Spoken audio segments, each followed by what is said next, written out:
Hello PSC aspirants, Sunny seeds PSC ക്ലാസ്സിലേക്ക് സ്വാഗതം. SCERT class 5 exam oriented quick റിവിഷനാണ് നമ്മൾ ചെയ്യുന്നത്. ജീവജലമാണ് ഇപ്പോഴത്തെ ടോപ്പിക്. പ്രധാനപ്പെട്ട പോയിന്റ്സ് എല്ലാം നമുക്ക് പെട്ടെന്ന് പഠിച്ചെടുക്കാം.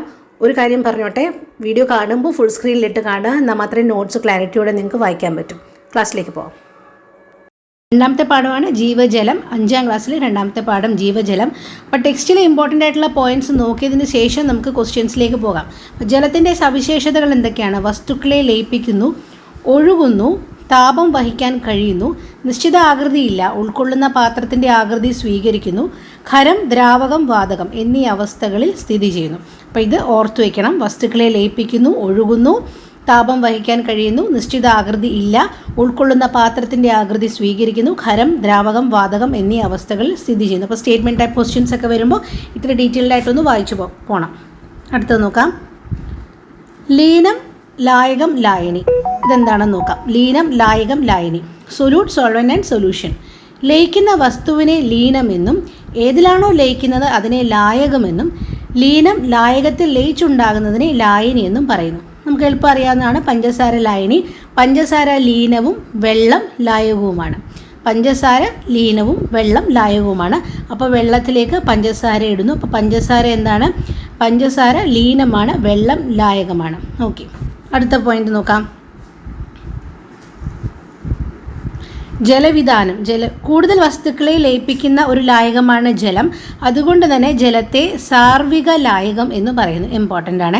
കൂടുതൽ വസ്തുക്കളെ ലയിപ്പിക്കുന്ന ഒരു ലായകമാണ് ജലം. അതുകൊണ്ട് ജലത്തെ എന്ത് പറയുന്നു? സാർവിക ലായകം എന്ന് പറയുന്നു. അടുത്ത ജലവിധാനം. അപ്പോൾ ജലവിധാനത്തിനെ കുറിച്ച് ഒന്ന് മനസ്സിലാക്കി വെക്കണം. ജലത്തിൽ എന്തെങ്കിലും നിക്ഷേപിക്കുമ്പോഴോ ജലം നീക്കം ചെയ്യുമ്പോഴോ ജലത്തിൻ്റെ ഉയർച്ചയിൽ വ്യത്യാസങ്ങൾ ഉണ്ടാകാനുള്ള കാരണം എന്താണെന്ന് ചോദിച്ചാൽ ജലവിധാനമാണ്. ഓക്കെ,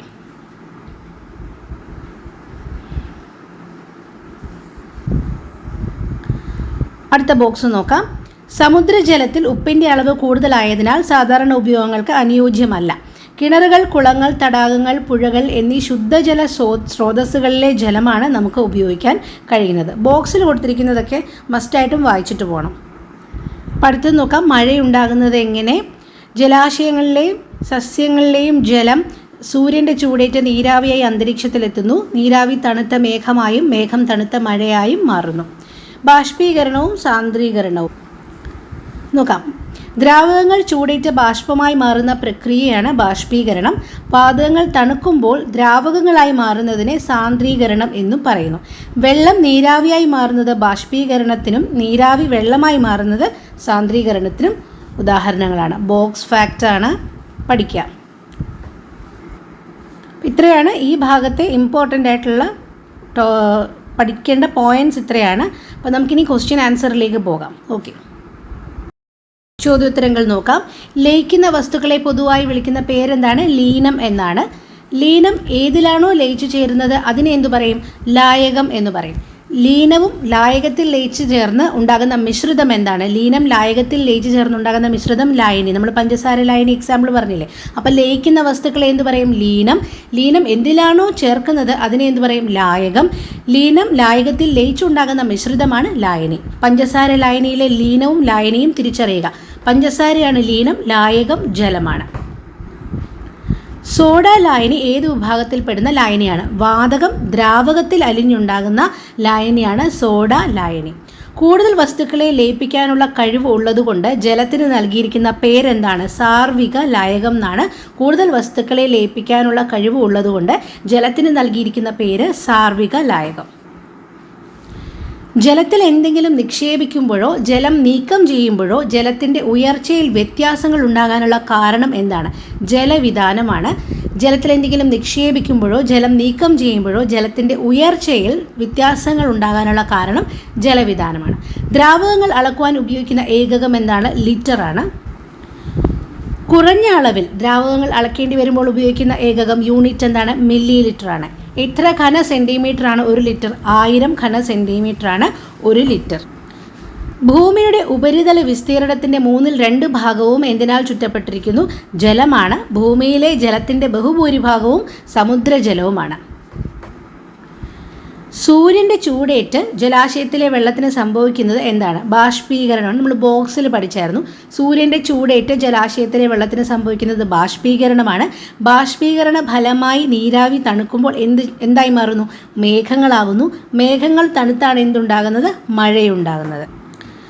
അടുത്ത ചോദ്യം, വാതകങ്ങൾ തണുത്ത ദ്രാവകമായി മാറുന്ന പ്രക്രിയയ്ക്ക് എന്താണ് പറയുന്നത്? സാന്ദ്രീകരണം എന്ന് പറയും. സാന്ദ്രീകരണമാണ്. വാതകങ്ങൾ തണുത്ത ദ്രാവകമായി മാറുന്ന പ്രക്രിയ സാന്ദ്രീകരണമാണ്. ജലം നീരാവിയായി മാറുന്ന പ്രക്രിയ എന്താണ്? ബാഷ്പീകരണമാണ്. നീരാവി ജലമായി മാറുന്നത് ഏത് പ്രക്രിയയ്ക്ക് ഉദാഹരണമാണ്? സാന്ദ്രീകരണത്തിന് ഉദാഹരണമാണ് നീരാവി ജലമായി മാറുന്നത്. ജലത്തെ ശാസ്ത്രീയമായി സൂചിപ്പിക്കുന്നത് എങ്ങനെയാണ്? H2O ആണ്. ഭാഗം പെട്ടെന്ന് റിവൈസ് ചെയ്യാം. ഇത്രയും ചോദ്യങ്ങളേ ഉള്ളൂ. ചെറിയൊരു പാഠമാണ്. ജീവജലം. ലയിക്കുന്ന വസ്തുക്കളെ പൊതുവായിട്ട് ലീനം എന്ന് പറയും. ലീനം എന്തിലാണോ ലയിക്കുന്നത് അതിനെ എന്ത് പറയും? ലായകം എന്ന് പറയും. ലീനം ലായകത്തിൽ ലയിച്ചു ചേർന്നുണ്ടാകുന്ന മിശ്രിതമാണ് ലായനി. പഞ്ചസാര ലായനിയിലെ ലീനവും ലായനിയും തിരിച്ചറിയുക. ലീനം പഞ്ചസാരയാണ്, ലായകം എന്താണ്? ജലമാണ്. സോഡ ലായനി ഏത് വിഭാഗത്തിൽപ്പെടുന്ന ലായനിയാണ്? വാതകം ദ്രാവകത്തിൽ അലിഞ്ഞു ചേർന്നുണ്ടാകുന്ന ലായനിയാണ്. കൂടുതൽ വസ്തുക്കളെ ലയിപ്പിക്കാൻ കഴിവുള്ളതുകൊണ്ട് ജലത്തിന് നൽകിയിരിക്കുന്ന പേരെന്താണ്? സാർവിക ലായകം എന്നാണ്. ജലത്തിൽ എന്തെങ്കിലും നിക്ഷേപിക്കുമ്പോഴോ ജലം നീക്കം ചെയ്യുമ്പോഴോ ജലത്തിൻ്റെ ഉയർച്ചയിൽ വ്യത്യാസങ്ങൾ ഉണ്ടാകാനുള്ള കാരണം ജലവിധാനം. ദ്രാവകങ്ങൾ അളക്കുവാൻ ഉപയോഗിക്കുന്ന ഏകകം ലിറ്റർ. കുറഞ്ഞ അളവിൽ ദ്രാവകങ്ങൾ അളക്കേണ്ടി വരുമ്പോൾ ഉപയോഗിക്കുന്ന ഏകകം മില്ലി ലിറ്റർ. എത്ര ഘന സെൻറ്റിമീറ്ററാണ് 1 ലിറ്റർ? 1000 ഘന സെൻറ്റിമീറ്റർ. ഭൂമിയുടെ ഉപരിതല വിസ്തീർണത്തിൻ്റെ 2/3 ഭാഗവും ജലമാണ്. ഭൂമിയിലെ ജലത്തിൻ്റെ ബഹുഭൂരിഭാഗവും സമുദ്രജലമാണ്. സൂര്യൻ്റെ ചൂടേറ്റ് ജലാശയത്തിലെ വെള്ളത്തിന് സംഭവിക്കുന്നത് ബാഷ്പീകരണം.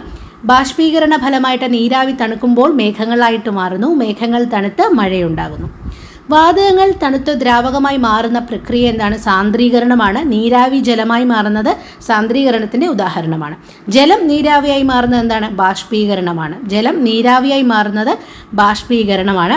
വാതകങ്ങൾ തണുത്ത് ദ്രാവകമായി മാറുന്നത് സാന്ദ്രീകരണം. അതായത് നീരാവി ജലമായി മാറുന്നത് സാന്ദ്രീകരണം. ജലത്തെ ശാസ്ത്രീയമായി സൂചിപ്പിക്കുന്നത് എങ്ങനെയാണ്?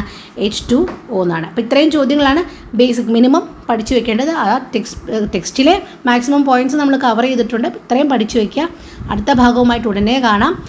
2-3 വീഡിയോ അപ്ലോഡ് ചെയ്യുന്നത് സമയമില്ലാത്തതുകൊണ്ട് നിങ്ങൾക്ക് റിവിഷൻ ഈസി ആയിക്കോട്ടെ എന്ന് വിചാരിച്ചിട്ടാണ്. അപ്പോൾ നിങ്ങൾക്ക് മാക്സിമം നിങ്ങളുടെ ഫ്രണ്ട്സുമായിട്ട് ഷെയർ ചെയ്യാൻ പറ്റുമെങ്കിൽ ഷെയർ ചെയ്ത് സപ്പോർട്ട് ചെയ്യുക. വീഡിയോ ഇഷ്ടപ്പെട്ടെങ്കിൽ ലൈക്ക് ചെയ്യുക. സബ്സ്ക്രൈബ് ചെയ്തിട്ടില്ലെങ്കിൽ സബ്സ്ക്രൈബ് ചെയ്യുക. Thanks for watching. ബൈ.